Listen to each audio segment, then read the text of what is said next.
now it's time to decide on your budgets. Budgets we can set up as well in the ad group level. So on the same level where you also set up your targeting specifics, you also put in your budget unless you already did it on campaign level. So those are the two options. Otherwise, you only need to put in the schedule on the ad group level. Mainly, there are two ways of calculating your budget and your expected results. So in this example, we, for instance, have the goal of 100 conversions. So we know we want to have 100 conversions, but we don't have any historical data. So where to begin? First one is it's good to know if you have a conversion rate. So you can calculate back. So when you want 100 conversions and you know your conversion rate is 1%, you know you need 10,000 people on your website to get 100 conversions on average. It's always an estimation, but on average. Then using the KPI benchmark, so when you don't have historical benchmarks of your own, use the industry benchmarks. You know, for instance, the cost per click is 30 cents. Then you can calculate back to how many budget do we need to get all those people on our website. So in this case, it's 3,000 euros to get the 100 conversions in. And of course, it's always better if you have historical data because it differs per market to use your historical data and create your own benchmarks. But if you don't know where to start, this could be a good starting point.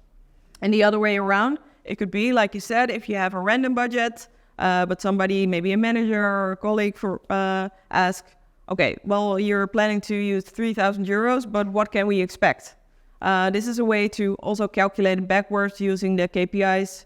And maybe you can even do it a step further. So you know 100 conversion, but if you know your average order value, you can also calculate like what's the total value and what will your return on ad spend be. So this is an interesting one as well. Another thing how to use this calculation is to decide on your ideal target audience size. For instance, in this example, you see we expect to achieve around 2 million impressions. But how do you know how big your target audience group will be? Of course, you can decide on your budget or your demographics and interest, and then it automatically forms a group of your target audience with a specific volume. But in this case, you can also steer towards your contact frequency, especially if you're like focusing on awareness. Contact frequency is really an important part of building the brand awareness. So you rather reach like maybe 100 people a few times than a lot more people, but only once, because then you don't make an impact. So in this case, 2 million impressions is a realistic result which you could expect, and you want to build on a contact frequency of 6.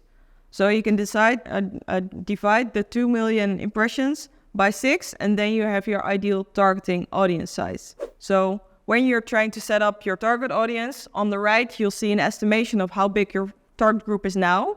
So for instance, if you have it very broad, then maybe it's 6 million people, but this is your budget, this is something you can expect, and you want to build on the brand awareness, then okay, maybe this is a waste of my money because then I can reach a lot of people, but not in the way I wanted to.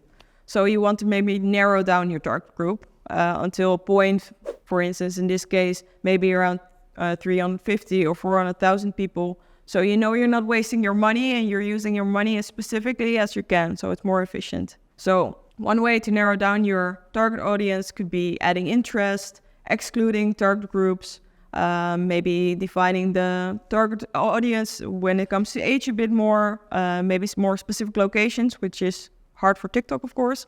But those are things to narrow down your audience group.